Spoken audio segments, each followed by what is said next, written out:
KD number 804 की बात हम जरूर करेंगे, हर वक्त करेंगे, हर मौके पे करेंगे, और क्यों ना करें।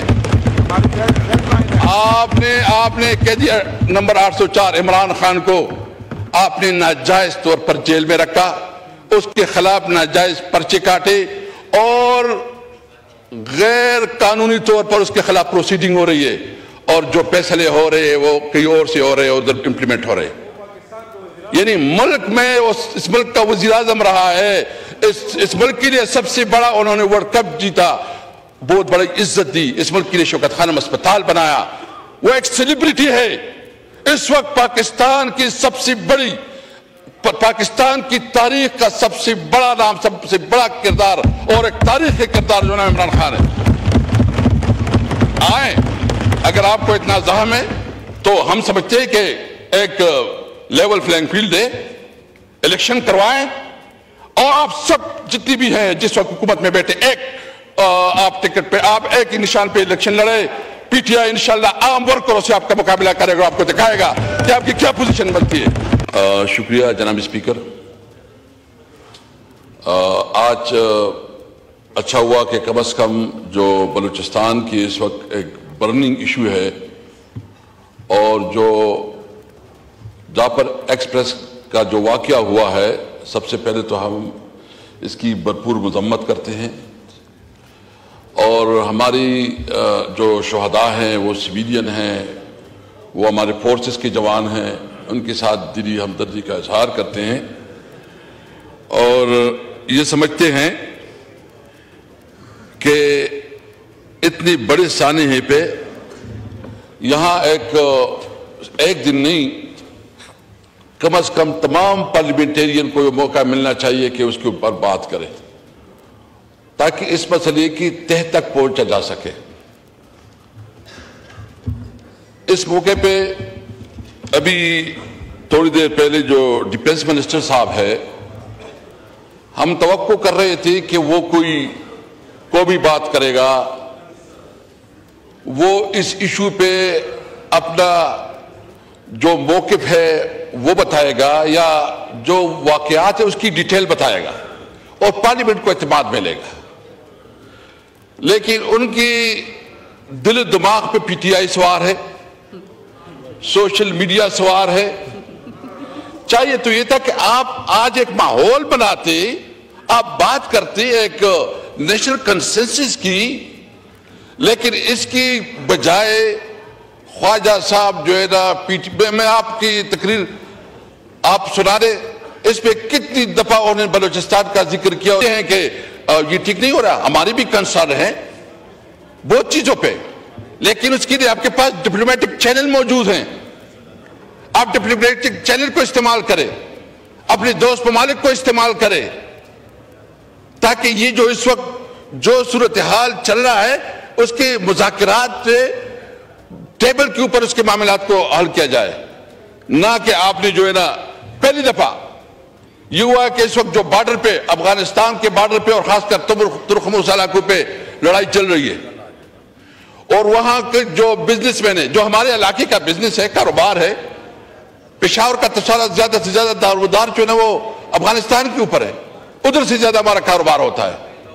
हमारा ज्यादातर राबिता जो ये एक तारीखी तौर पर ये रूट, ये तो Samarkand, Bukhara, central Asian countries, Russian state, ये यहां तिजारत के लिए आते थे और हमारी इकोनॉमीज पे चलती थी।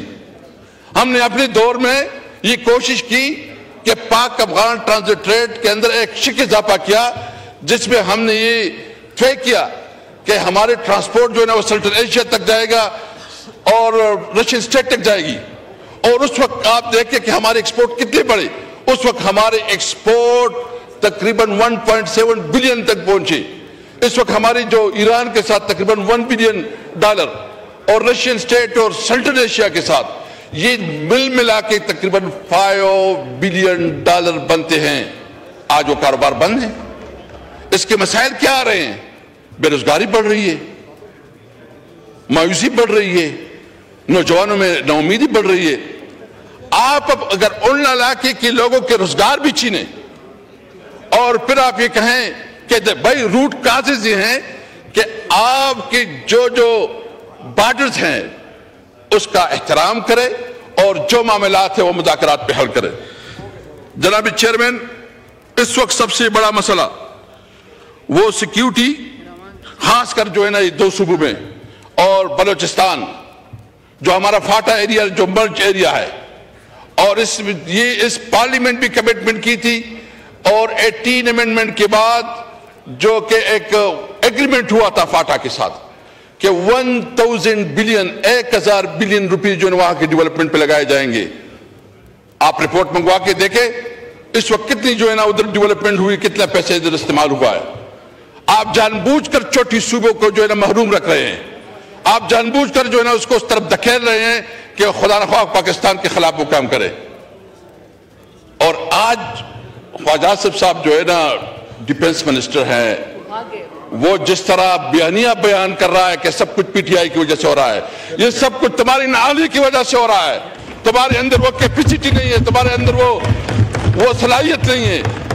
چاہیے تو یہ کہ اس معاملے پہ ہم کسی طور پر، ہمارے لیے سب سے پہلے پاکستان ہے، ہم اپنے اداروں کو مضبوط دیکھنا چاہتے ہیں، ہم ایک مضبوط پاکستان، ہم سمجھتے ہیں کہ پارلیمنٹ سب سے مضبوط ادارہ ہونا چاہیے، اور وہ پارلیمنٹ جو کہ حقیقی عوام کا نمائندہ پارلیمنٹ ہو اور سارے فیصلوں کا اختیار اس کے پاس ہو۔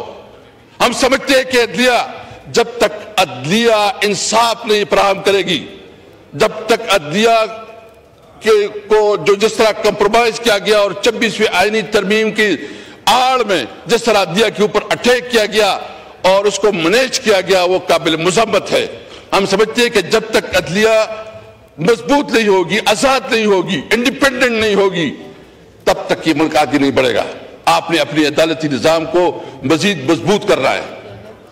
آپ دیکھ رہے ہیں کہ اس وقت ہمارا جتنی بھی ادارے ہیں وہ اس کام میں لگے ہوئے ہیں جو اس کا کام نہیں ہے۔ تمام اداروں کو اپنے آئینی حدود کے اندر رہتے ہوئے اپنا کام کرنا چاہیے۔ آج اگر یہ انٹیلیجنس فیلیور اس لیے ہے کہ ان کا کام زیادہ سے زیادہ یہ ہے کہ وہ ایک پولیٹیکل پارٹی کو ملائن کرنے کے لیے، توڑنے کے لیے، اس کو کمزور کرنے کے لیے لگے ہوئے ہیں۔ ہم سمجھتے ہیں کہ اس وقت ضرورت اس بات کی ہے، حکومت کی ذمہ داری تھی کہ وہ آج بتاتے، آج وہ ایک روڈ میپ دیتے، وہ بتاتے کہ ہم اس سچویشن سے کیسے نکلیں گے۔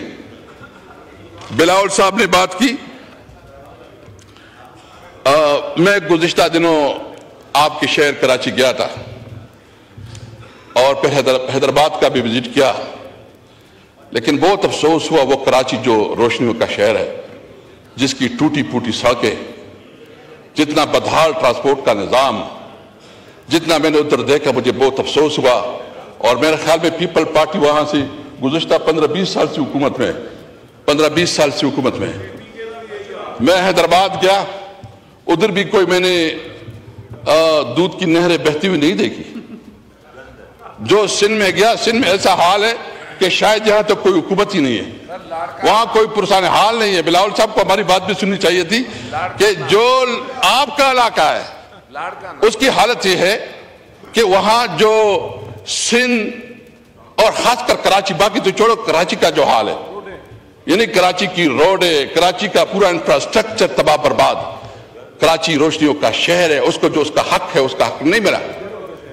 اور جو اس وقت یہ بات کر رہے ہیں کہ قیدی نمبر 804، قیدی نمبر 804 کی بات ہم ضرور کریں گے، ہر وقت کریں گے، ہر موقع پہ کریں گے، اور کیوں نہ کریں۔ آپ نے قیدی نمبر 804 عمران خان کو آپ نے ناجائز طور پر جیل میں رکھا، اس کے خلاف ناجائز پرچے کاٹے، اور غیر قانونی طور پر اس کے خلاف پروسیڈنگ ہو رہی ہے، اور جو فیصلے ہو رہے ہیں وہ کئی اور سے ہو رہے ہیں، ادھر امپلیمنٹ ہو رہے ہیں۔ یعنی ملک میں اس ملک کا وزیر اعظم رہا ہے، اس ملک کے لیے سب سے بڑا انہوں نے ورلڈ کپ جیتا، بہت بڑی عزت دی، اس ملک کے لیے شوکت خانم اسپتال بنایا، وہ ایک سیلیبریٹی ہے۔ اس وقت پاکستان کی سب سے بڑی، پاکستان کی تاریخ کا سب سے بڑا نام، سب سے بڑا کردار اور ایک تاریخی کردار جو نام عمران خان ہے۔ آئیں، اگر آپ کو اتنا زحم ہے تو ہم سمجھتے ہیں کہ ایک لیول فلینگ فیلڈ دے، الیکشن کروائیں، اور آپ سب جتنی بھی ہیں جس وقت حکومت میں بیٹھے، ایک آپ ٹکٹ پہ، آپ ایک ہی نشان پہ الیکشن لڑے، पीटीआई इंशाल्लाह आम वर्करों से आपका मुकाबला करेगा, आपको दिखाएगा कि आपकी क्या पोजीशन। आतिश न्यूज, पाकिस्तान के सबसे बड़े न्यूज नेटवर्क का हिस्सा बनने का सुनहरी मौका। मुल्क भर से दर्ज झेल आसामियों की जरूरत है। Bureau chief, deputy bureau chief, video editor, city reporter, tehsil reporter, district reporter, crime reporter, press reporter, नुमाइंदा, नामहनगार। Chief executive Syed Jamshed Bukhari. मजीद मालूमात के लिए इन नंबर्स पर राबिता करें।